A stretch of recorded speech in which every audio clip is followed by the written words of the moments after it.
Do you struggle to get your kids to do what they're supposed to do? To have teenagers that are doing chores and contributing to the household? Do you ever feel like all they do is play video games and watch TV? Stay tuned. Hi, I'm so glad to have you back. And if you're new here, I'm TeresaElling. I am a parenting coach, and I talk about all things home and family on this channel. We talk about many aspects of raising a family, as well as decluttering, organizing, and decorating. So if you haven't subscribed, I hope you will consider doing that after watching today's video. And please consider hitting that like button and making a comment. This is what tells YouTube that this is content they should be putting out. A while back, I did a video answering a viewer question, and another question came up about that video, so I'm going to answer that today.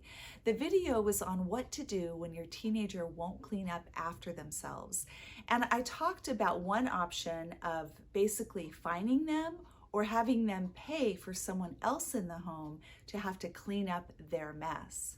So one of my viewers wrote and said, what if you can't afford to pay your kids to cooperate in their own home?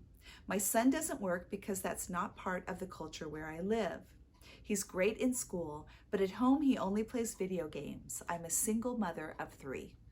Laura, thank you so much for your vulnerability and being willing to ask that question, and I hope I can answer it today. We're going to talk about 6 things to do, and this really is applicable for children of all ages. As soon as a child is maybe grade school, up until the teenage years, this will work to help them be motivated and learn to structure their time. Now, I am saving the most important one for the last, so make sure that you stay to the end because this is applicable for every stage of parenting. Number 1, know what your goal is. If you are trying to raise a responsible adult, how is that going? If you had a bar graph and you were looking at the progress made, where is your child at? Are they learning new skills? Are they learning responsibility? Are they following through with things and managing their time well? Do they contribute to the household with a good attitude? These things are so important, and they all carry over to the workplace outside the home. It's also important to remember that this does not happen overnight. So you can't implement a few things and just expect that it's going to happen and you're going to train your child in a week. But you also want to make sure that you are working towards a goal, that you are taking steps to meet that goal. Number 2, you need to have a sit down with your child or children. I would recommend, if there is any way that you could take them out for an inexpensive meal, meet at a park, do something a little different to set time aside to really talk through this issue. And a lot of times what needs to happen first is an apology. Like, hey, John, I realize that I just haven't done the best job now that you're a teenager preparing you to be an adult. You are an amazing kid. You do so great in school. I love you so much. But now it's time to be really intentional to help you be prepared to go out in the world and make your mark. So when you have this conversation, you want it to be positive. You want a positive setting. You know, if your son's favorite food is pizza, go out and get pizza and just sit in the restaurant and talk for as long as possible. You want to hear their hearts. What do they want to do when they finish school? What are their goals? What do they think about getting a job? What might their first job be? How do they think a family should be functioning? My viewer mentioned culture, and that is so important. The culture that we are raised in has a heavy influence on who we are and how we parent. What I often remind people of is that family culture doesn't necessarily mean biblical culture. And we want to make sure that we're not muddling those things up. We want to make sure that we're honoring God in the way that we are raising our family. And sometimes our family culture doesn't have things perfect. Sometimes there's dysfunction in our family, and it's okay to change things up. It's okay to want things to be better, even if it means they're different. Ask your kids, what they think they should be doing to contribute to the household. Now, in the case of my viewer, she's a single mom. This changes everything, because even if the culture is dad working, mom at home, and now mom is the sole breadwinner, the kids are going to have to step up. This is a change in the game plan, and everybody needs to participate. You can even talk about what they would want things to be like once they have their own home. Would they be expected to carry the full load, and that wouldn't include their spouse or their children?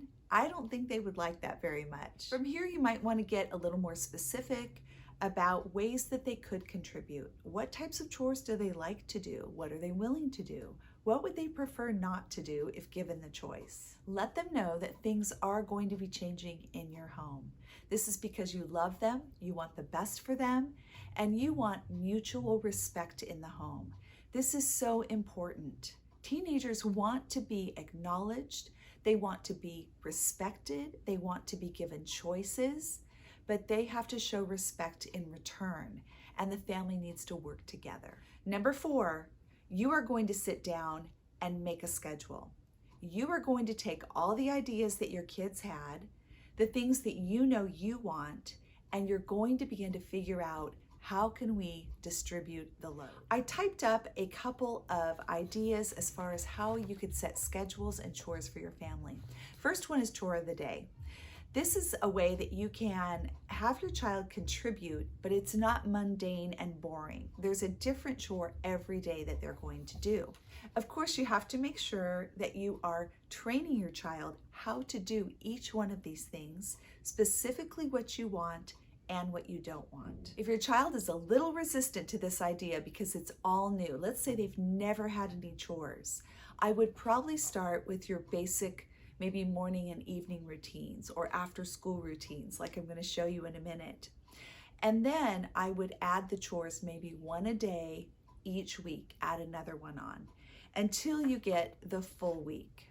Adding a new chore each week also gives you a chance to do training and make sure that they're doing the job the way you want them to. So on Monday, we have vacuum carpets. Tuesday, make dinner. Wednesday, empty all trash. Thursday, sweep the front walk and porch. Friday, do your own laundry. Saturday, finish laundry and check with parent about any additional chores. So once you have a chart like this, you can go to a schedule for each child. I'm going to run down a couple of different ones. This one is for Mary, who I'm assuming is a 13-year-old homeschooled girl. Now, assuming that Mary already has a list of all the schoolwork she needs to do, and she has a list of her daily chores and maybe a chore of the day, she can look at this list and be self-governed. She can say, okay, I have completed my schoolwork, and she checks it off. I have completed all of my chores. Read for 30 minutes. Play outside for 1 hour. Play a game with a younger sibling, and have bedroom ready for inspection. Now, these things need to be done before there's any free time. Now we'll move on to Jason. I'm going to assume Jason is a 16-year-old who goes to public high school, comes home after school, and parents are working until much later and return at dinner time. There are so many different ways you could do this. I am assuming that Jason really needs a break after he gets home from school. Some kids don't. Some kids just want to get their stuff done, get the homework done right away, and then have free time. But let's say you have a child that really needs a breather. So right after school, they can have a snack, and that's specified what they can eat, what they can't, and have some free time.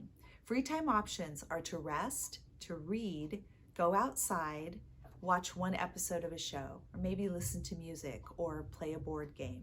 Watching an episode of a show may not work if you need to have the internet turned off until all these things are done.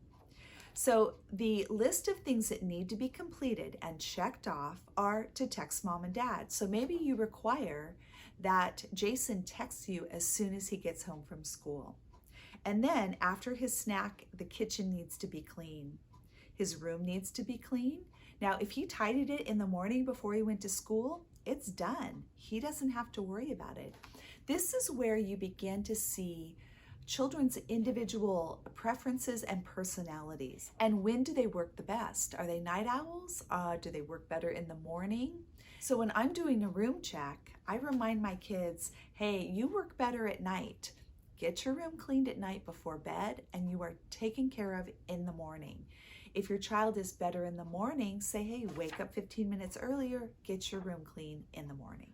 The other things are the chore of the day, feed the dog, homework, take out the kitchen trash if full.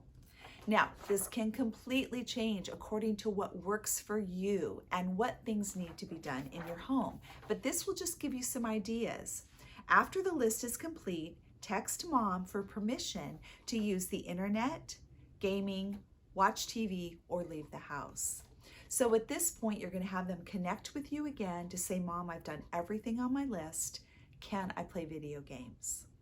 If you don't have these things in writing, you really have no plan. Everything is up in the air. It's all available for debate.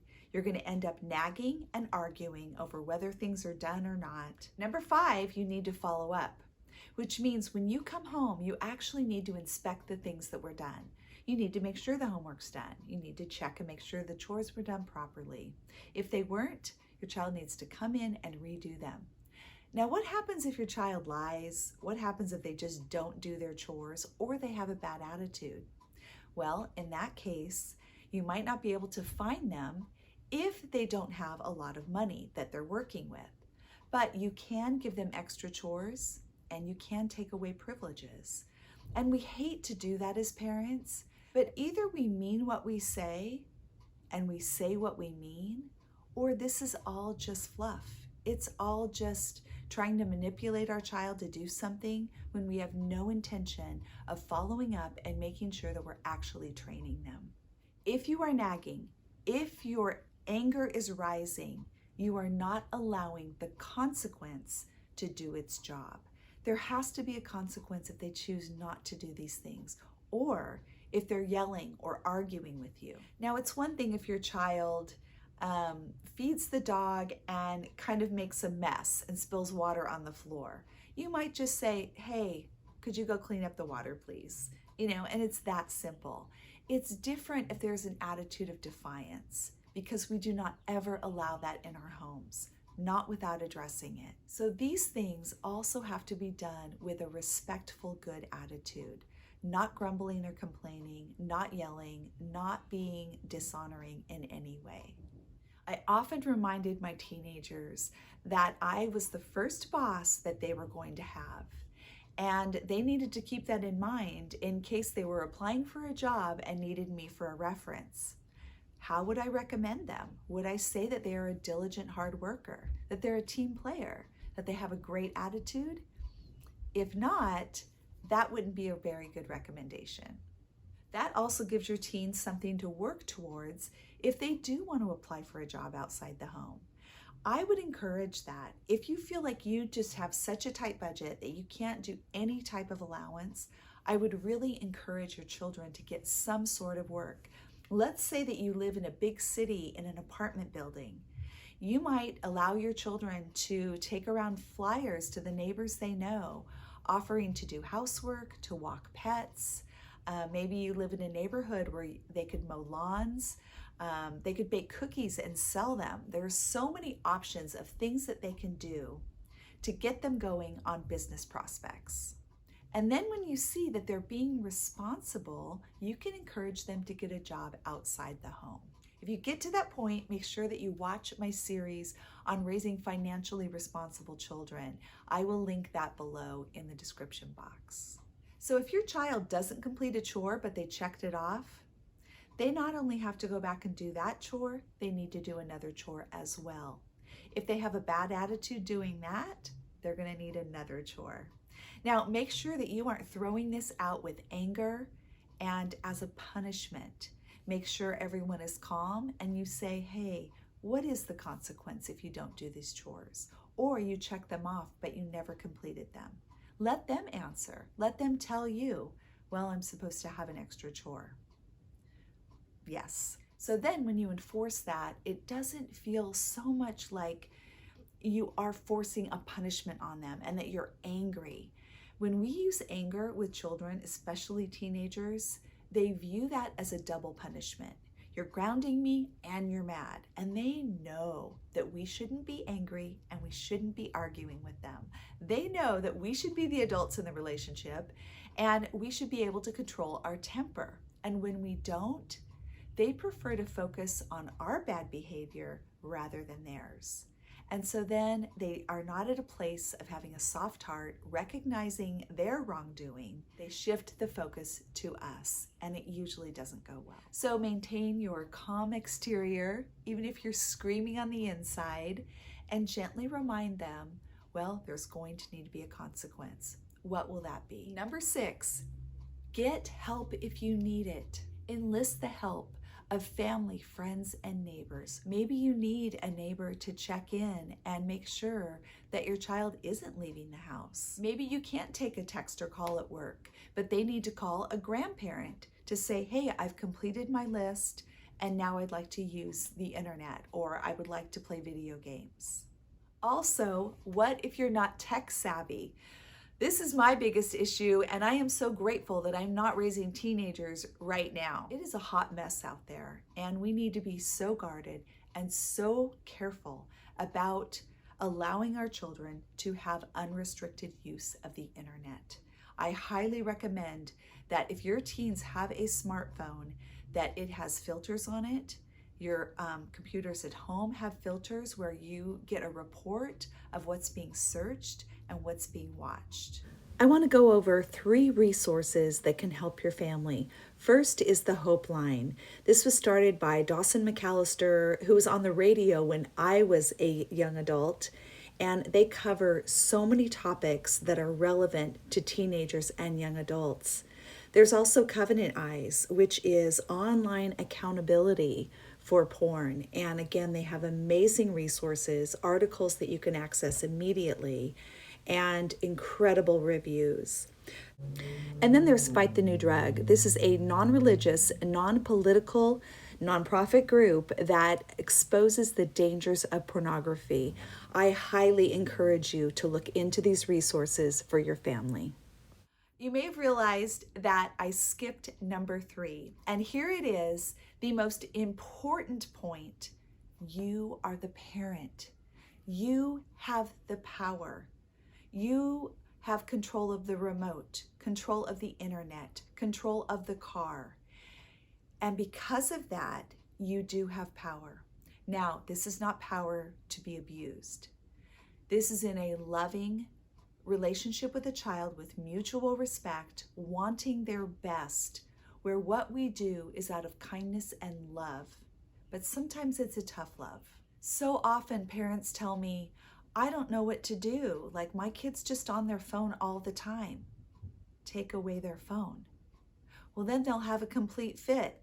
Well, then you have it for an extra day. Whatever it takes to help them realize that you make the decisions in the house. It's not that they don't have a say, but when it comes down to their bad attitudes and disobedience, you cannot tolerate that in your home. We don't bribe our children with great things, and we don't threaten our children. We often bless our children with positive reinforcements, and we often have consequences that will help them to make better choices.